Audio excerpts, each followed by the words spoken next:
Thank you. I'd like to start today with wise words.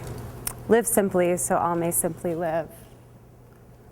What was Gandhi referring to? He was referring to sustainable living, a word we hear often in mainstream media on our packaging. But what does it mean? And I'd like to help define that. We look at it as three overlapping realms: environment, society, and the economy. And at the center is sustainability. What we don't emphasize enough is how those three realms connect. The environment needs to be livable. And if it's livable, then you can have a society. Is there water? Is there food? Is there shelter? Can we have an economy? We can only have a feasible economy if the environment has a predictable amount of resources available to support an economy. And how do we have a society unless we have equal opportunity? At least how do we have a happy society unless everyone can be part of the economy in some way, shape, or form? I've rewritten it a little bit so that it can emphasize better where this idea of sustainability starts. It starts with having a healthy environment, then a happy society that's part of an economy to create a sustainable future. That's the big emphasis, is having a world for the future. Happy planet, happy people. That's the goal.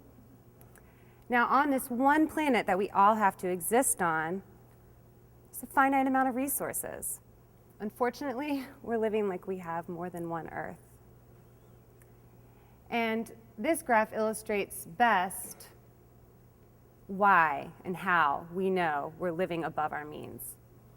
Global hectares per capita means the amount of area available for each person on planet Earth. And that green line, that green line is measuring biocapacity. And biocapacity is the amount of resources available for each person. As you can see, since 1960, that has decreased significantly. And that's probably because of population boom and because of resource depletion. That red line is showing our ecological footprint. That means the resources we need in order to support our life, at least the life that we have planned for ourselves. And that red shaded area, that's our hint that we're unsustainable. And as that gap widens, we're becoming more and more unsustainable. And honestly, closer to having a war for resources. So what is a footprint? When we talk about footprint, we're talking about 5 factors.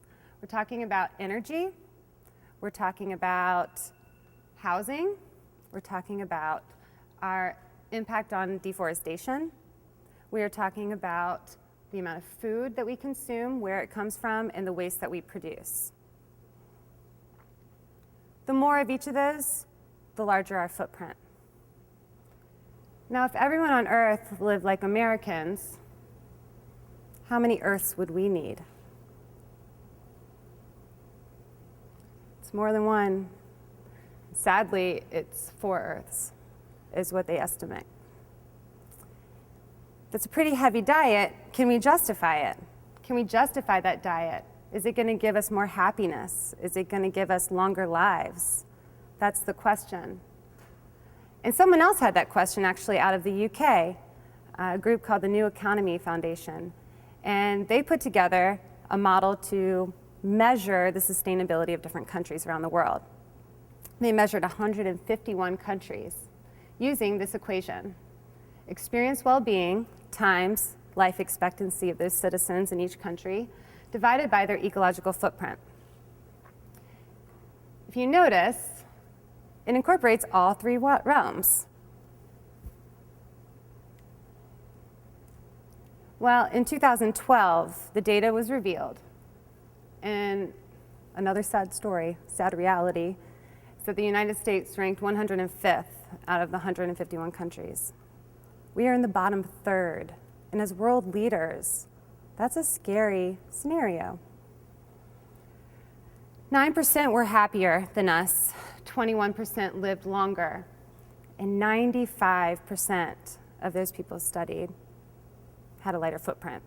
giving us a score of 37.3 on the Happy Planet Index. And as a teacher, that's far from satisfactory. In education, we would say it's time to remediate. It's time to fix that.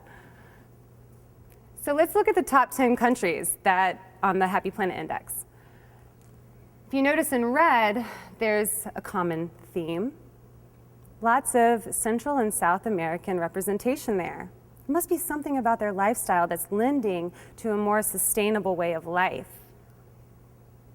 And looking at those numbers, one country, the number one country in sustainability, ranked above us on all three levels. So they must have an answer for us. There must be something they're doing that we can learn from. In green, I noted those that are actually within the global hectares per capita of 1.8 on average. So Costa Rica is still above that, but I'm sure with the way that they are dealing with their country and their citizens, their goal is at 1.8.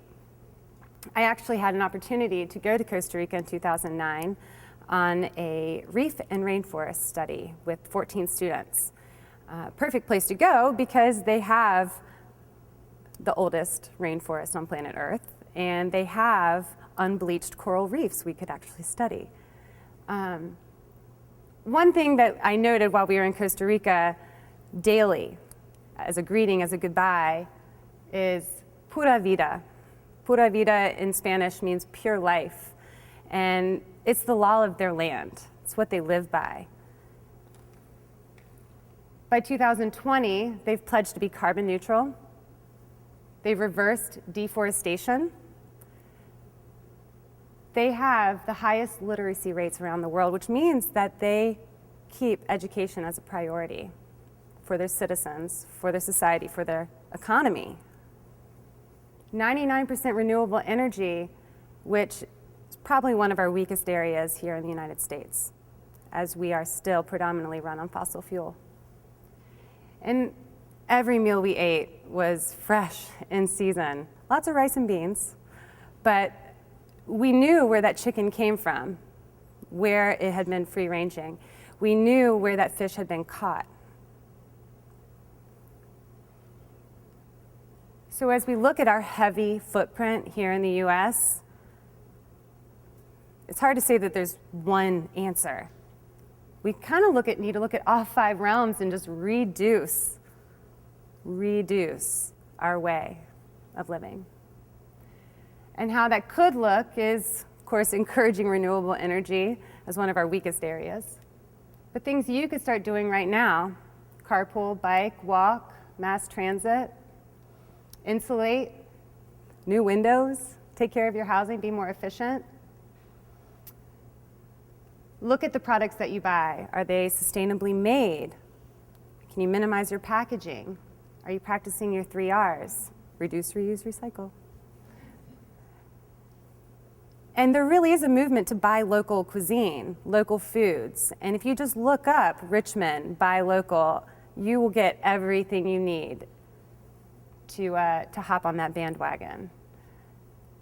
CSA stands for Community Supported Agriculture, which is also another great thing. And just eating less in general. We produce a lot of waste, speaking of that, in our food industry. So what can we do also just to be more reusable in our practices? The answers are everywhere. It's just a matter of taking action and doing it. It's probably about time for us to go back to the original way of thinking, the original American way of thinking, but maybe the Native American way of thinking. That we don't inherit the earth from our ancestors. We're borrowing it from our children. Thank you.